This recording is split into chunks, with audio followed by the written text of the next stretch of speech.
கும்பராசி கும்பலக்னம் காலபுருஷனுக்கு 11வது வீடு. சனீஸ்வர பகவான் மூலத்திரிகோணம் பெறக்கூடிய அவருடைய செல்லமான வீடு அப்படின்னா என்னன்னு கேட்டிங்கன்னா 2 வீடு இருக்குது அவருக்கு, மகரமும் கும்பம். மகரத்தில் ஆட்சி மற்றும் தான் பெறாரு, கும்பத்தில் தான் பார்த்திங்கன்னா மூலத்திரிகோணம். அப்போ செல்லமாக அங்கே இருக்காருன்னு அர்த்தம். அப்போ கும்பராசியை பொறுத்தவரையும் சனீஸ்வர பகவானுடைய செல்லமான குழந்தைகள். எப்படி குரு பார்த்திங்கன்னா தனுசுக்கும் மீனத்துக்குமே இருந்தாலும் மீனத்தை விட தனுசை குரு அதிகமாக பார்ப்பார். அது மாதிரி நிறைய குவாலிட்டிஸ், நல்ல குவாலிட்டிஸ் இருக்கக்கூடிய கும்பராசி மற்றும் கும்பலக்னம் எப்பொழுதுமே தனக்குள்ள எவ்வளோ கஷ்டங்கள் இருந்தாலும், வெளியே சொல்ல முடியாத அளவுக்கு கஷ்டங்கள் இருந்தாலும் முகத்தில் சிரிப்பு மட்டுமே என்றைக்குமே குறையவே குறையாது.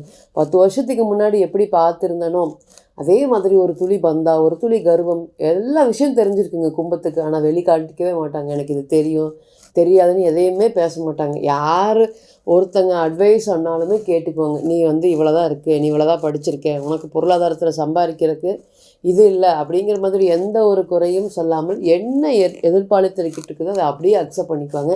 அதை எப்போவுமே யோசித்து பார்ப்பாங்களா அப்படின்னு கேட்டிங்கன்னா எஸ். அதுக்காக அடுத்தவங்களுக்காகவே வாழ்ந்து பொருளாதாரம் சம்மந்தப்பட்ட உதவிகளில் அடுத்தவங்க விஷயத்தை கேட்டதுனாலேயே கும்பம் அதிகமாக பாதிப்படைஞ்சிருச்சா அப்படின்னு கேட்டிங்கன்னா எஸ்.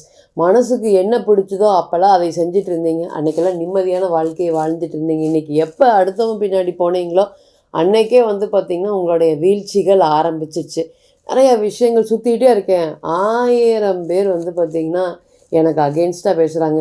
1000 பேர்லேயும் இவங்க எல்லாருக்குமே நான் கடுமையான உதவி செஞ்சுருக்கேன், பொருளாதார உதவி செஞ்சுருக்கேன், அடுத்தது தொழில் சம்மந்தப்பட்ட உதவிகள் சொல்லியிருக்கேன், எவ்வளவோ அள்ளி கொடுத்துருக்கேன். ஆனால் இன்றைக்கி சுற்றி இருக்கிறவங்க அத்தனை பேரும் என்னையை கேவலமாக பேசுகிறது. ஒரு சின்ன விஷயங்கள் பண்ணினாலுமே அதை பெருசாக நினைக்காம இவ்வளோ தான் பண்ணினியா நீ அப்படிங்கிற மாதிரி ஒரு டிஸப்பாயின்மெண்ட் பண்ணுற மாதிரி பேச்சுகள். யாரை விருப்பப்படுறீங்க, யாரை அதிகமாக நேசிக்கிறீங்க, அவங்க எல்லாருமே இந்த 7.5 சனி காலத்தில் உங்களுக்கு பெரிய கஷ்டத்தை தொந்தரவை கொடுத்துருப்பாங்க. 7.5 சனி மனதளவிலும் உடலளவிலும் தான் பாதிக்குமோ தவிர்த்து வேறு ஏதாவது விஷயத்தில் பாதிக்குமா அப்படின்னு கேட்டிங்கன்னா இல்லை. பொதுவாக இந்த 7.5 சனி காலத்தில் வாழ்ந்தவங்களும் உண்டு, வீழ்ந்தவங்களும் உண்டு. வாழ்ந்தவங்க பார்த்திங்கன்னா நல்ல ஒரு யோகாதிபதி தசாபுத்தி நடக்கும்போது ஏற்கனவே வருமானத்தோடு இருக்கவங்க மேற்கொண்டு வருமானத்தை சம்பாதிச்சதை பார்க்கலாம். ஆனால் ஏற்கனவே 6-8 தசாபுத்தி நடந்துட்டு இருந்தவங்களுக்கு இந்த 7.5 சனி ஒரு வரப்பிரசாதமாக இல்லைங்க, ஒரு சாபமாக இருந்திருக்கும். எந்த விஷயம் தொட்டாலும் அவமானங்கள், எந்த விஷயம் தொட்டாலுமே எனக்கு கசப்புகள். பொதுவாக இந்த இடத்துல எல்லாமே வேலை செய்கிற இடத்துல கடுமையாக பாதிப்படைஞ்சிருக்காங்க கும்பம். எந்த ஒரு புத்தியும் யோசனையும் இல்லாமல் வேலை பாட்டுக்கு வரும், இந்த வேலையை நம்பி இருக்கேன். சேமிப்பு அப்படிங்கிறதெல்லாம் கும்பத்துக்கிட்ட இருக்காதுங்க. மகரம் ரொம்ப புத்திசாலித்தனமாக இருப்பாங்க, சேமித்து வச்சுருப்பாங்க. ஆனால் கும்பத்தை பொறுத்தவரையும் பார்த்திங்கன்னா சேமிப்பாங்க, வரவுக்கு ஏற்றின செலவு அப்படிங்கிறத மாதிரி ரொம்பவே மேம்போக்காக கும்பம் போயிடும். அதனால் இந்த 7.5 சனி கும்பத்துக்கு அதிகமாகவே, அதுவும் சேமிக்காத நபர்களுக்கு சொல்லவே தேவையில்லை. எல்லா நேரமும் ஒரே மாதிரியாக இருக்கும் அப்படி நினச்சிட்டு இருந்தவங்களுக்கு எல்லாமே ஒரு இடி மாதிரி விழுந்திருக்கும். ஒரு கடன் ஏற்பட்டுச்சுன்னா அந்த கடனை இந்த 7.5 சனி காலத்தில் ஃபுல்லாக இருந்து வெளியே வர முடியாத அளவுக்கு இனிமேல் எதுவுமே இல்லை வாழ்க்கையில், இது அவ்வளோதானா இருக்குது அப்படின்னு சொல்கிற அளவுக்கு மனசு பயப்படுற அளவுக்கு ஒரு கடன் பிரச்சனைகளை கொடுக்குங்க.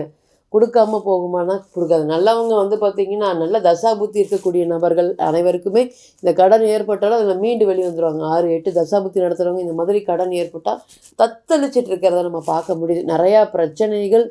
சனீஸ்வர பகவான் அடுத்தது ஏறுமுக சனியாக போக போகிறாரு. ராசியாதிபதி ராசிக்கு 2ஆம் இடத்துக்கு போக போகிறாரு. இனி வரக்கூடிய காலங்கள் இதெல்லாமே மாறுமாம். இந்த சூரியன் மற்றும் சனீஸ்வர பகவானுடைய இணைவு 15/2/2025 மேலே ஏறக்குறைய 1 மாத காலங்கள் கும்பத்தில் 7ஆம் அதிபதினு சொல்லக்கூடிய இந்த ராசிக்கு 7ஆம் அதிபதியான சூரிய பகவான் சனீஸ்வர பகவானுடைய இணைவு இந்த 1 மாத காலங்களில் என்ன மாதிரியான பலன்களை கொடுத்துக்கிறதுக்கு காத்துட்ருக்கு, இனி வரக்கூடிய காலங்களாவது எங்களுக்கு ஒளிமயமான எதிர்காலம் காத்துட்ருக்கா அப்படின்னு அனுதினமும் நீங்கள் சூரிய பகவானை வேண்டிகிட்டு இருக்கிறது நிச்சயமாக அவருக்கு கேட்குது. இருந்த இடத்துலேருந்து சொல்லுங்கள், ஓம் சூரிய பகவானே போற்றி போற்றின்னு சொல்லுங்கள். நிச்சயமாக அவருடைய அனுகிரகங்கள் எந்த ஒரு பாதிப்பும் இல்லாமல் உங்களுக்கு கிடைக்கும். இந்த ராசியை பொறுத்த வரையும் 7ஆம் அதிபதினு சொல்லக்கூடிய சூரியன் ராசிக்கு வர்றது ஒரு முதல் தரமான யோகமாக இருக்கும். அந்த மாதிரி நல்ல பலன்களில் நல்ல பலன் சொல்லுங்கள் அப்படின்னா முதல் திருமணம் சம்மந்தப்பட்ட விஷயங்கள். கும்பத்தை பொறுத்தவரையும் இருக்கிற 7.5 சனியில் திருமணம் பண்ணிட்டாலுமே அப்படின்னு சொல்கிற அளவுக்கு ஒரு சுச்சுவேஷன். எங்கே வேணாலும் போங்க, நிறையா பேர் பார்த்திங்கன்னா என்ன சொல்கிறாங்க, எனக்கு ஒரு மாதிரி மைண்டு ஸ்ட்ரெஸ்ஸாக இருக்குது, எனக்கு இந்த நேரத்தில் திருமணம் அப்படிங்கிறது 2 மைண்டாக இருக்குது, என்னால் கொண்டு போக முடியுமான்னு தெரில திருமண வாழ்க்கையை அது ஒரு பெரிய பாரமாக இருக்குது, எனக்கு யோசிக்கிற கொஞ்சம் டைம் கொடுங்க அப்படின்னு உங்களுடைய குழந்தைகளாக இருக்கட்டும் சொல்லி சொல்லி தட்டி அலக்கழிச்சதை பார்க்க முடியும். இனி வரக்கூடிய காலங்களில் 7ஆம் அதிபதி ராசிக்கு வர்றதுனால பொண்ணாக இருக்கட்டும் மாப்பிள்ளையாக இருக்கட்டும் உங்களை தேடி வரக்கூடிய ஒரு சுச்சுவேஷன், அந்த தேடி வரக்கூடிய வரன்கள்னால உங்களுடைய திருமண வாழ்க்கை ரொம்பவே சுபிஷமாக மாறப்போகுது. இழந்ததை மீட்டெடுக்கக்கூடிய தைரியமான காலமாக இருக்கும். அதே போல் திருமண வாழ்க்கை சொல்லவே முடியாதுங்க. கும்பத்தை பொறுத்தவரை எவ்வளோ கசப்புகளோடு வாழ்ந்துட்டு இருக்காங்க. இந்த கசப்பை கூட இருக்கிறவங்கனாலே புரிஞ்சுக்க முடியல. எவ்வளோதான் குடும்பத்துக்கு ஓடி ஓடி விளைச்சாலும் என்னுடைய சம்சாரத்துக்கு என்னால் புரிய வைக்க முடியல, என்னுடைய வீட்டுக்காருக்கு புரிய வைக்க முடியல, நான் எவ்வளோ மன சஞ்சலத்தில் இருக்கேன் அப்படின்னு சொல்கிற அளவுக்கு ஒரு சுச்சுவேஷன் கிட்டத்தட்ட ஏறக்குறைய மற்றவங்களோட தலையீடு குடும்பத்தோட தலையீடுனால ஏறக்குறைய டைவர்ஸ் வரையும் போயிடுச்சு. இனியுமே சேர்ந்து வாழ்வோம் அப்படிங்கிறதுல எங்களுக்கு துளியும் நம்பிக்கை இல்லை. இருந்தாலும் போராடிட்டு இருக்கேன், இதை சேருமா சேராதா அப்படிங்கிற மனக்குழப்பத்தோடு இருக்கிறவங்க இனி வரக்கூடிய காலத்தில் பிரிந்த கணவன் மனைவிகள் சேருவதற்கு இது ஒரு நல்ல கோச்சாரமாக இருக்கும். முதல்ல எதாக இருந்தாலும் பார்த்துக்கலாம் அப்படிங்கிற ஆப்போசிட்டில் இருக்கக்கூடிய நபர்கள் காம்ப்ரமைஸ் ஆகி வருவதற்கு இது ஒரு நல்ல நேரமாக இருக்கும். ஆதரவு இல்லாமல் இருந்தவங்களுக்கு இனி ஆதரவுக்காரவை நீட்டுறதுக்கு யாராவது ஒருத்தர் நிச்சயமாக ஒரு முயற்சி எடுத்து ஒரு சப்போர்ட்டிவாக இருப்பாங்க. இந்த கோச்சார காலத்தில் கண்முன்னே பின்னுக்கு போகிறத தான் பார்க்க முடிஞ்சுது. முன்னோக்கி போகிறத சனீஸ்வர பகவான் எங்களுக்கு கொடுக்கவில்லை. ஏன்னா ரொம்ப காலங்கள் வக்ரமாக இருந்தார். அதனால் ஒரு புறம் பதட்டமான சூழ்நிலைகள், ஒரு புறை எந்த பக்கம் என்ன போனாலுமே அந்த பக்கம் அடி உழுகுது அப்படிங்கிற மாதிரி நிறைய பொறுமையாக இருந்துட்டீங்க. இந்த பொறுமைக்கு உண்டான சம்பாத்தியம் கிடைக்கல, அப்படியே இருக்குது. எந்த ஒரு இம்ப்ரூவ்மெண்ட்டும் க்ரோத்தும் இல்லாமல் 10 வருஷத்துக்கு முன்னாடி லைஃப் எப்படி இருந்தது அதே மாதிரி எனக்கு இப்போவும் அப்படியே இருக்குது அப்படின்னு சொல்லி அனுதினமும் நீங்கள் பயப்படக்கூடிய விஷயங்கள் எல்லாமே இனி வரக்கூடிய காலங்களில் நிச்சயமாக மாறப்படுது. செயல் முறை என்ன திட்டங்கள் வகுத்தாலும் அந்த திட்டங்களுக்கு உண்டான நல்ல பலன்கள் கிடைக்க போகுது. வீட்டில் மதிப்பு மரியாதை, வேலையில் நாட்டம், போட்டியாளர்களுடைய தொந்தரவு. கும்பத்துக்கு எந்த பக்கம்தாங்க சமாளிக்கிறது? ஒரு பக்கம் வீட்டில் பிரச்சனைகள், ஒரு பக்கம் பண பிரச்சனைகள், ஒரு பக்கம் போட்டியாளர்கள் பிரச்சனை, எல்லாமுமே ஜீரோ பண்ண வேண்டிய ஒரு சூழ்நிலைகள். எதிரிகள் யாருன்னு எங்களுக்கு தெரிய மாட்டேங்குது. எதிரிகளை வெல்லக்கூடிய ஆற்றல் எல்லாமே இனி வரக்கூடிய காலங்களில் கிடைக்குமா? சதா நேரமும் யோசிச்சுட்டே இருக்கேன், எங்கேருந்து யார் என்ன பிரச்சனை பண்ணுவாங்க அப்படிங்கிற மாதிரி ஒரு விஷயங்கள் நடந்துகிட்ருக்கு. கடன், அதை நினச்சி தாங்க தூக்கம் வர மாட்டேங்குது அப்படின்னு சொல்லக்கூடிய நபர்கள் அனைவருக்குமே இனி வரக்கூடிய காலங்கள் கடன் பிரச்சனைகள் ஓயும், சேமிப்புகள் அனைத்துமே சொத்தாக மாறக்கூடிய காலங்கள். இனி ஒளிமயமான வசந்த காலமாக சூரியன் மற்றும் சனீஸ்வர பகவானுடைய பலன்களை நீங்கள் எதிர்பார்க்கலாம். அதே போல் வேலை செய்கிற இடத்துல செய்யாத தப்புக்கு தண்டனை அனுபவிச்சுட்டு இருக்கேன், செஞ்ச செயலுக்கு உண்டான அங்கீகாரம் அப்படிங்கிறது கிடையாதுங்க. வீண் செலவு, விரைய செலவு, தண்ட செலவுகள் எல்லாமே ஏறலாம். ஏன்னா கும்பத்தை பொறுத்தவரையும் பணம் தான் இன்றைக்கி பெரிய பிரச்சனைகளாக இருக்குது. அப்போ இனி வரக்கூடிய காலங்களில் பணம் சம்மந்தப்பட்ட விஷயத்தில் இருக்கக்கூடிய அனைத்து பிரச்சனைகளும் விலகும். அதே போல் மனைவி பேரில் தொழில் பண்ணிகிட்டு இருக்கேன், மனைவி கூட சேர்ந்து தொழில் பண்ணலான்னு புதுசாக ஸ்டார்ட் பண்ணிகிட்ருக்கேன், இனி வரக்கூடிய காலங்கள் இது எல்லாத்துக்குமே ஒரு யோகமான நல்ல வசந்தத்துக்கு கொடுக்கக்கூடிய காலமாக இருக்கும். அது சம்மந்தப்பட்ட எந்த முடிவுகள் வேணாலும் நீங்கள் தைரியமாக எடுக்கலாமா? இனியும் பாருங்கள், கும்பத்தை பொறுத்தவரையும் பயப்படாதீங்க, கவலைப்படாதீங்க.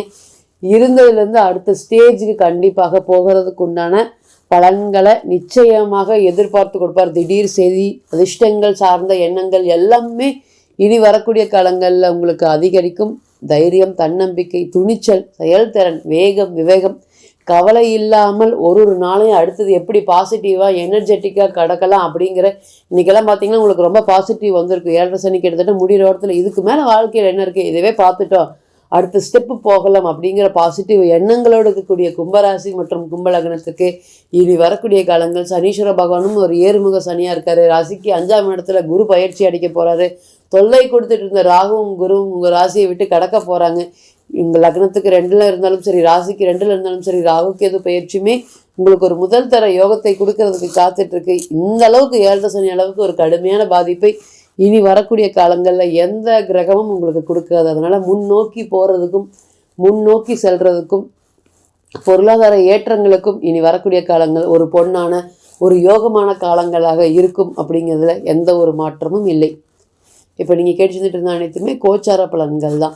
40லேருந்து 60% மட்டுமே பொருந்தும். தனிப்பட்ட ஜாதகத்தை நம்ம எடுத்து தசா புத்தி நடப்ப அந்தரம் கணிக்கும் போது கிரகம் பெற்ற பலம் பலவீனம் அடிப்படையில் பலன்கள் கூடவோ குறையவோ செய்யும் அப்படிங்கிறதுல எந்த ஒரு மாற்றமும் இல்லைங்க. தனிப்பட்ட ஜாதகத்தை நீங்கள் ஆலோசனை பண்ண விருப்பப்பட்டால் கீழே இருக்கக்கூடிய இந்த நம்பருக்கு கான்டாக்ட் பண்ணுங்கள். நான் வணங்கக்கூடிய நரசிம்மர் உங்கள் எல்லோருக்குமே நல்ல வளமான வாழ்க்கையை ஏற்படுத்தி தர நான் நிச்சயமாக பிரார்த்தனை பண்ணிக்கிறேன்.